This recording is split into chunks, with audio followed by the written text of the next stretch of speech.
nation. Yoruba nation. Casket. Buhari nìyẹn o.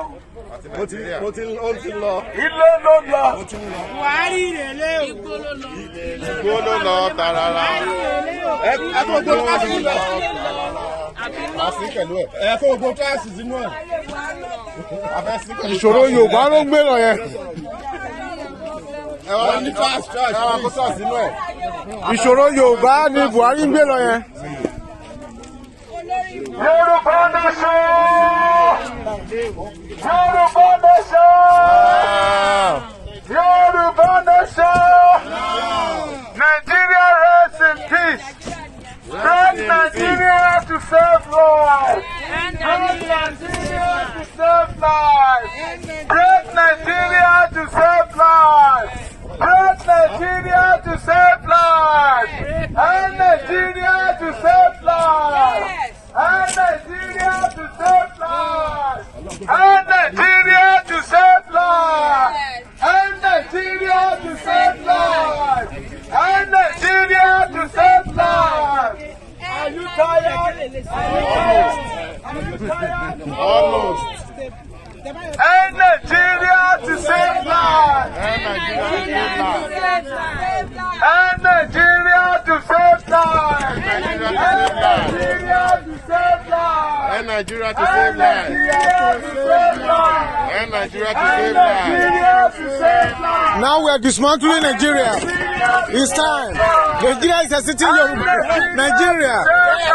Yeah. Nigeria. It's time to break Nigeria into We are pieces. not scattering Nigeria. We are breaking it into We are pieces. breaking Nigeria to pieces. Into pieces. In the name of God the Father, in the name of God the Son, in the name of God the Holy Spirit. Amen. We are breaking Nigeria. God will call upon you to come and Jesus. divide Nigeria into In pieces. the name of Jesus. That's exactly what we're doing right now. We are breaking Nigeria into pieces. In the name of Jesus. Say amen. Say amen. Nigeria. We praise Nigeria in the name of Jesus. Amen. We praise Nigeria Amen. in the name of Jesus. Amen. We praise Nigeria in the Amen. Yoruba exit from Nigeria. In Yes. the name of Jesus. Amen. The Afro people exit from Nigeria. Yes. In the name of Jesus. Amen. The Middle Belt exit from Nigeria. Yes. In the name of Jesus. Amen. Everybody is going out of Nigeria. Where is it? In the name of Jesus. Amen. We scatter Nigeria. Yes. In the name of God the Father. In the name of God the Son.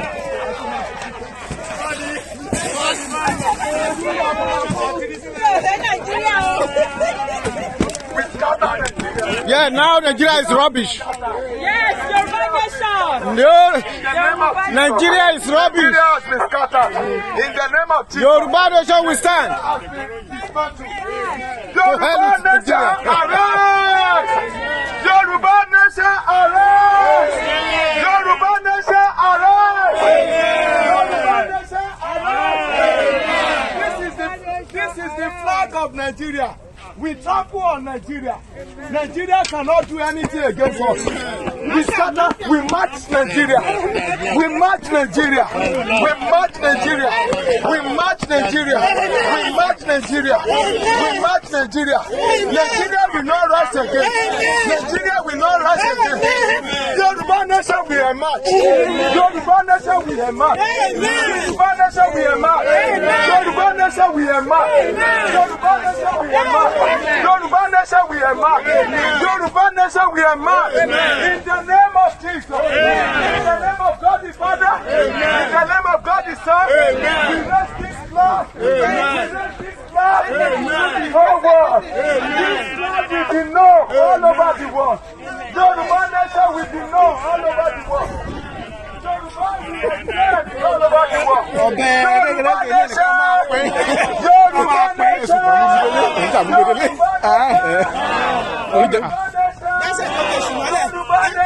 Yoruba nation, Yoruba nation, Yoruba nation, Yoruba nation, Yoruba nation we want.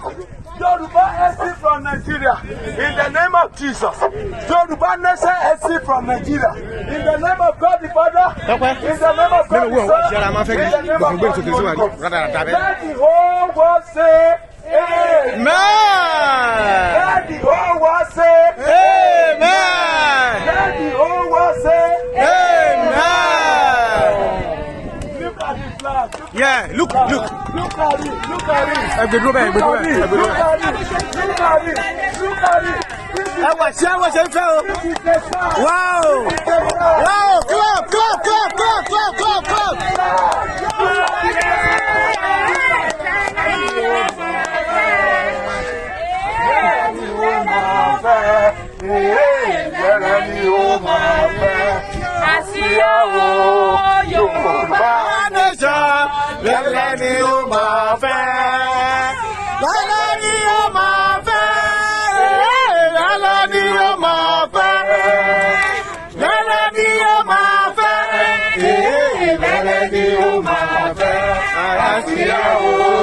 Yoruba nation, lẹ́lẹ́ni yóò máa fẹ́.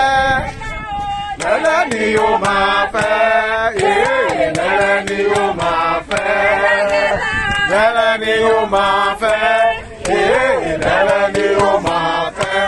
Àsíá o Yoruba nation, lẹ́lẹ́ni yóò máa fẹ́. Báwo Yoruba nation, lẹ́lẹ́ni yóò máa fẹ́. Lẹ́lẹ́ni yóò máa fẹ́. Lẹ́lẹ́ni yóò máa fẹ́. Lẹ́lẹ́ni yóò máa fẹ́.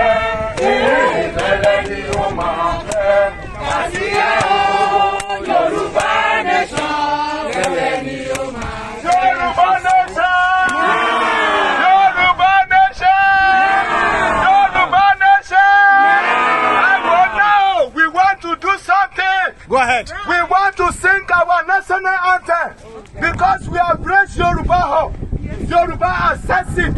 Yoruba nation has emerged from Nigeria. So let us now sing the national anthem of Yoruba nation. Welcome, we are singing it in the front of the most powerful president in the world. We are singing it in the front of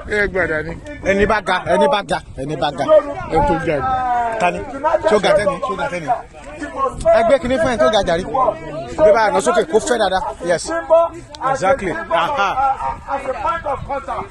That Yoruba nation, let us sing our national anthem.